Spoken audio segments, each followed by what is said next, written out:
my channel. If you're new here, welcome to Olive Marion. In today's video, I will be showing you products that were released this year, 2021, and that I've grown to love.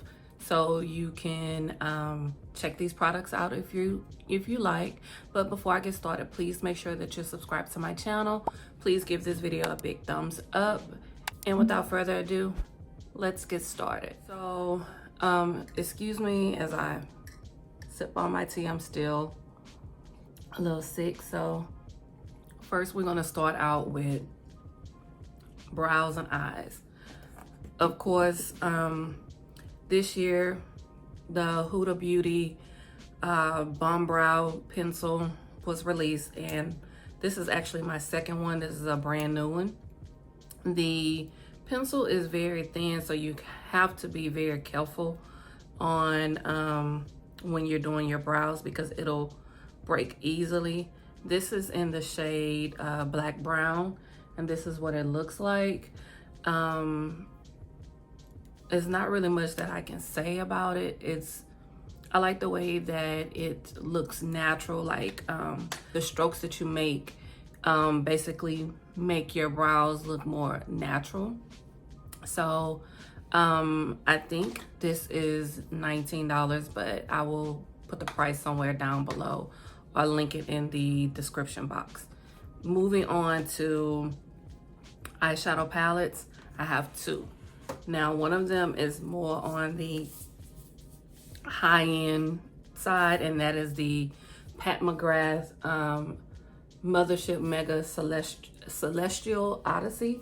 And this is the second edition. Last year around Christmas time or the winter time, she came out with a palette that was similar to this.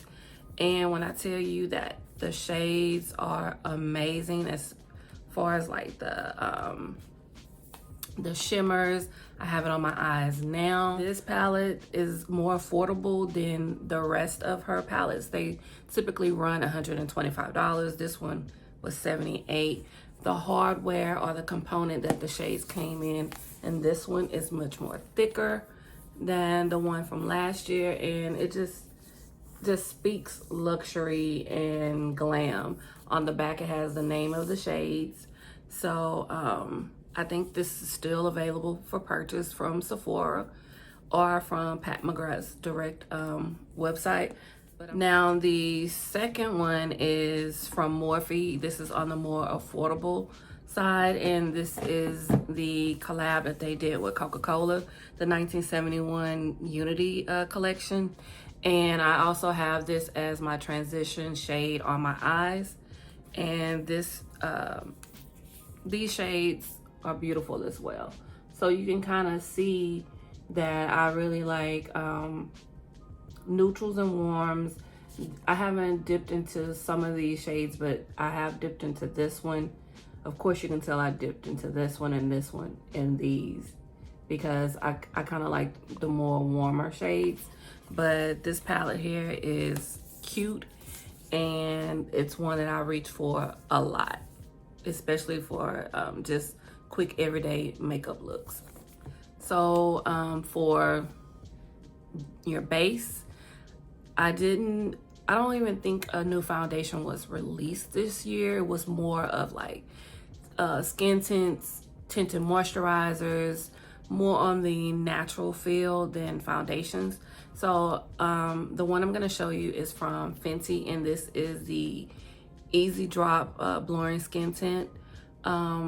At first, when it first came out and I bought it, I did not like this, and I took it back.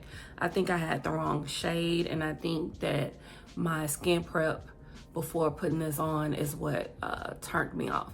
So I gave it a second chance, and I got a different shade, which is shade 13. I think the first time when I was at Sephora, she matched me for either 11 or 12, and it was just too light for my liking. So with 13, it is perfect.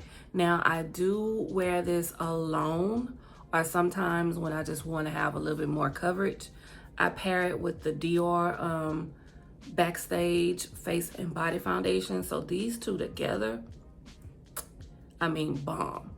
I really like these two together. Or I'll wear this and apply the Fenty powder foundation on top of it to give a little bit more coverage. Now moving on to bronzer contouring.